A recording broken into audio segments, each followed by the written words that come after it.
In this last segment of our discussion of Chapter 14, we're going to look at the internet as well as the World Wide Web.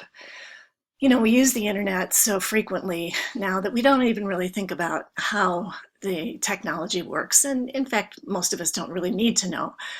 But it's interesting that it began as a form of communication, but not between human beings, but between computers. But let's back up for a minute.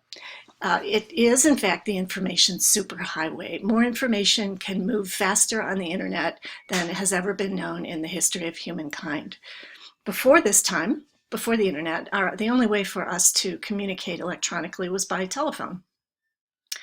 It was developed out of the need for the US to stay ahead of the USSR in the military race during the Cold War. So President Eisenhower initiated the research needed to develop the internet. And he established the Advanced Research Projects Agency that brought together the greatest computer minds in the United States. And most of these were coming from universities, some from corporations. But it was led by a gentleman named Joseph Licklider. And he oversaw the building of what was called the ARPANET. This was the origin of the internet. And it met the need for an interactive computer network with instantaneous connections and information exchange. So what he was looking for was a way for military leaders in the field, literally, to be able to communicate instantaneously. Another reason that we needed the internet was there was huge fear at the time of nuclear war, nuclear weapons being dropped on the US, and so that would certainly undo the telephone system. So there was a need to find a way to communicate electronically in case the telephone system didn't work.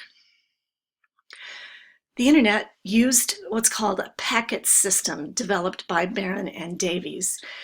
These were little nodes in which information could be stored and then sent at the push of the computer button. So it allowed computers to talk to each other in one large network. So as I said, the internet was engineered to connect computers, not people. Information was originally meant to be shared among the military and universities, but certainly not with the public. But the rise of email was the catalyst for its growth and its eventual transfer to the public in 1995.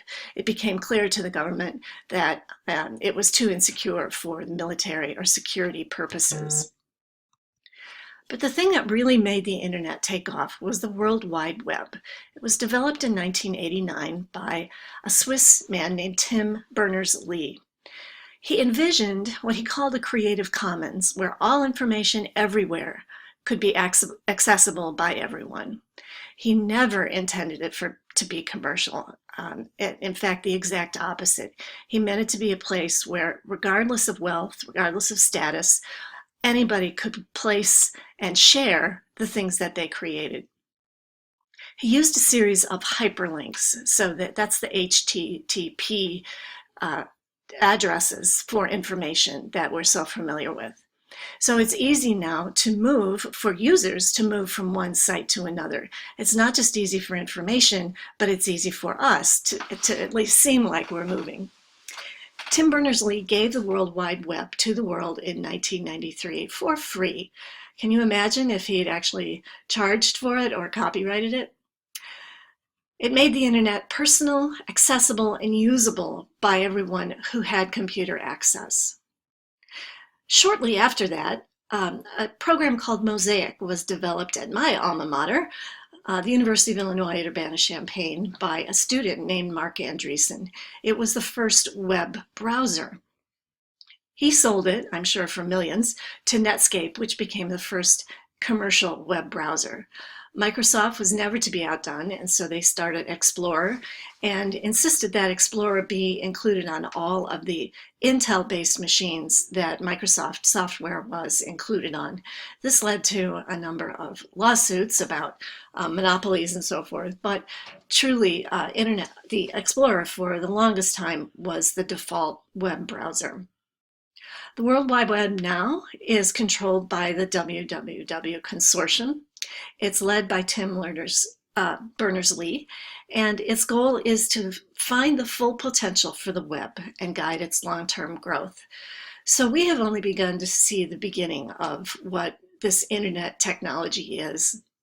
I'm sure that there's research going on about how to make things faster and longer. As a matter of fact, I just saw uh, something about a disk that can hold an unbelievable amount of human information, and it can last for 1 billion years. So no matter what happens to the planet, these little disks of information will be around.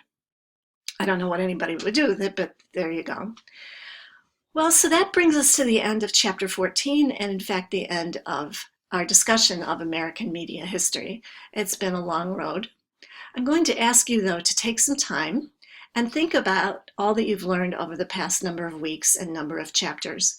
Think about the things that you think have been the most important to developing human communication. I know it's a hard decision to make. We have lived through times of communication revolution that people in history could never have even dreamed of. And the pace is speeding up so quickly. But take some time. This will be one of the final questions on your assignment for this week. I'll be anxious to see what you have to say.